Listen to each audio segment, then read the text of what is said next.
Heart is offering you what we are calling a few-minute warming. These inspirational words may be just what you need to change the outcome of your life. Join us for a warming to fill your heart.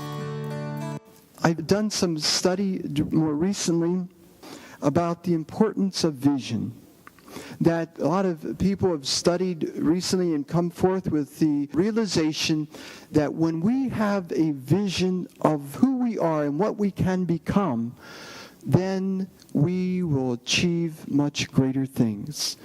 You might recall a person I referred to a couple weeks ago, Viktor Frankl, who was the psychologist from Vienna, Austria, who was arrested by the Gestapo and taken to the death camp in Auschwitz.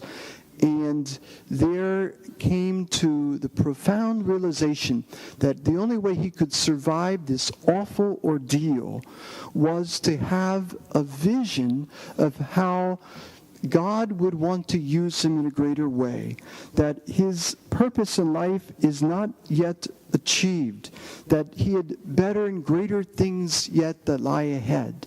He said that as he tried to pray with that vision, he saw himself preaching and teaching at universities throughout the world, teaching people how to live out what is this respectful view of all humanity and to overcome bigotry and racism of all kinds. And how he imagined teaching these lessons, which in fact he said helped him survive this terrible death camp. His realization was only those who had that kind of vision were able to overcome this tremendous oppression and depression they faced every single day. And that's what I believe the Lord wants for us. Especially in this Lent, I would invite us to that place where we could really pray for this. What is God's vision for our life? What would the Lord want to show us, reveal to us about our mission in life, who we are, and even more what we can become? It's my belief that God has greater plans for us than we could ever imagine ourselves. It may be far humbler, too, but it will be for his greatest glory.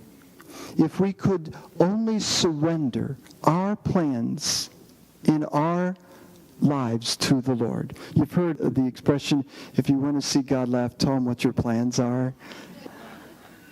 I often think if you want to see me cry, I tell God what my plans are. And it's so hard to give up what we want to hold on to. But how I imagine death itself. I've been fortunate to pray with a lot of people who are very close to their death and naturally want to cling to what we know. When they receive a special grace, they can actually surrender all that they have and all that they are, believing that they're crossing a bridge to something much brighter and better than we could ever even dream of. My guess is that we prepare for that letting go here and now. That's the ultimate letting go and letting God take over. And that's why we need to preach the good news at every funeral, but not just the funerals where people die and letting go. We believe they go on to something greater and more beautiful, but even the little deaths in our lives.